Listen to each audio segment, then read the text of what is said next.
I want to make a raft and I had an idea. Milk bottles on wood. They are buoyant and the wood can just slip through the handles.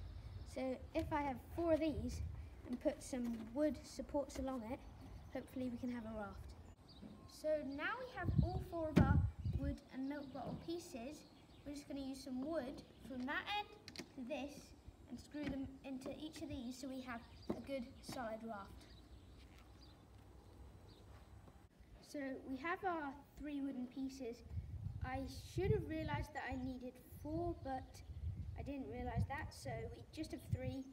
It really annoys me that it's not even, but I think it'd still be nice and strong. So now we've got all the screws in, as you can see. The milk bottles can move about like this, but they're held in place by these wooden bits, so they won't go anywhere. So now it's ready to test. Oh no! Oh wait! Uh-oh! Whoa, whitewater rafting!